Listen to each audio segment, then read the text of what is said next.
Hello गाईस, आज सर्वांसाठी बनवते आहे समोसे. सर्वप्रथम मी घेतला आहे मैद्यामध्ये ओवा टाकला आहे. ओव्यानंतर थोडंसं मीठ, गरम करून तेल टाकलं आहे. त्याच्यामध्ये थोडंसं गरम पाणी सोडून पीठ भिजवून घेतलेलं आहे. पीठ भिजेपर्यंत मी इकडे ठेवली आहे कढई. आपल्याला करायची आलूची चटणी. त्याच्यासाठी जिरे, मोहरी, थोडीशी सोप आणि धने मी थोडेसे बारीक करून टाकले त्यामध्ये. इकडे मी मसाला घेतला, अद्रक, लसूण, कोथिंबीर आणि थोडीशी हिरवी मिरची टाकली आहे. त्याच्यामध्ये कढीपत्ता, हळद मिक्स केली आहे आणि कढईमध्ये छान असं फ्राय होऊ दिले. त्यानंतर त्याच्यामध्ये उकडलेले आलू ॲड करते मी. आलू छान उकडून घ्यायचे, एकदम जास्तही नाही आणि खूप कमी नाही, थोडे मीडियम उकडून घ्यायचे त्याला. तुम्ही बघू शकता. थोडंसं मीठ ॲड केलं आहे मी आणि त्याला छान असं परतून घ्यायचं आहे.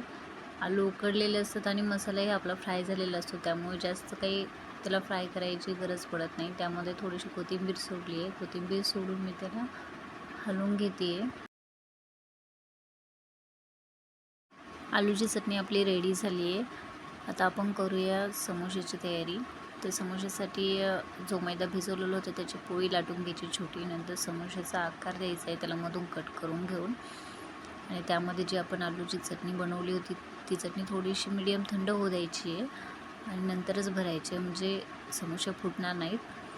इकडे मी तेल गरम करण्यासाठी ठेवलं आहे. तेल गरम झालेलं आहे, तुम्ही बघू शकता. त्यामध्ये मी एक एक करून हळूवारपणे मी त्यामध्ये थोडे थोडे समोसे सोडले. कमी गॅसवर समोसे तळून घ्यायचे. तुम्ही बघू शकता, एकदम कमी स्लो गॅस आहे, जास्तही गॅस नको आहे आपल्याला, समोसे करपून जातात. समोशासोबत खाण्यासाठी चटणी बनवली आहे. तर ही चटणी बनवली मी लसूण, हिरवी मिरची, कोथिंबीर आणि थोडंसं मीठ पाणी टाकून त्याला मिक्सरमधून बारीक करून घेतलं आहे, बिना भाजता तेही. आणि ही चटणी समोशासोबत खूप छान लागते. तर आपले समोसे रेडी आहे. बाय.